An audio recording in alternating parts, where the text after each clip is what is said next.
શનિવારે ગુજરાત બોર્ડનું ધોરણ 10નું પરિણામ જાહેર કરવામાં આવ્યું હતું, જેમાં સુરત જિલ્લાનું 86.75% પરિણામ જાહેર કરવામાં આવ્યું હતું, જેના પગલે સ્કૂલમાં પહોંચેલા વિદ્યાર્થીઓએ ખુશીની લાગણી ફેલાઈ જવા પામી હતી. 586 600માંથી 586 માર્ક્સ, 99.97% અને 97.66%. એ પ્રકારે મહેનત કરી વર્ષ દરમિયાન શાળામાં ને ઘરે વર્ષ દરમિયાન તો ખૂબ મહેનત કરી, દરરોજ કર્યું. સ્કૂલેથી આવ્યા બાદ 6 કલાકની મહેનત, દરરોજ વાંચવું, ફૂલ કોન્સન્ટ્રેટ કર્યું. ફેમિલી બેકગ્રાઉન્ડ કેવું છે?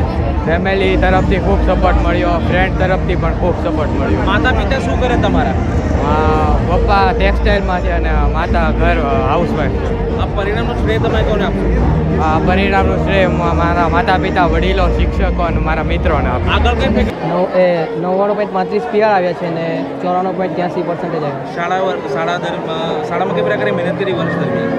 શાળામાં સર જે કરાવતા હતા એ કર્યું અને ઘરે જઈને પણ 2 કલાક. ઘરે પર્સન્ટેજ PR 99.99 પર અને માર્ક્સ 590 અને ટકા 98.33. કઈ વિષયમાં હાઈએસ્ટ માર્ક છે તમારા? હાઈએસ્ટ તો 100માંથી 103 વિષયમાં છે, સોશિયલ સાયન્સ અને સંસ્કૃત.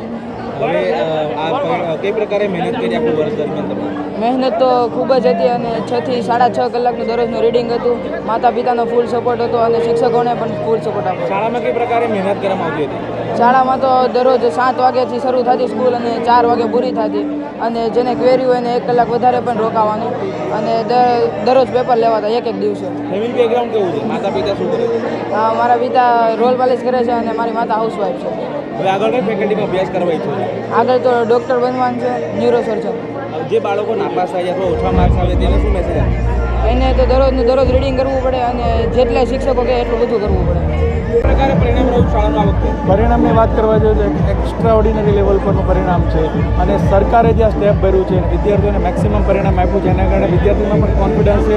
નાસીપાસ થવાના પર્સન્ટેજ પણ એમાં ઘટાડો કહી શકાય છે, અને 350 કરતાં પણ વધારે એવરેજ અત્યારે આશાદી ગ્રુપ ઓફ સ્કૂલમાં આવી ગયા છે.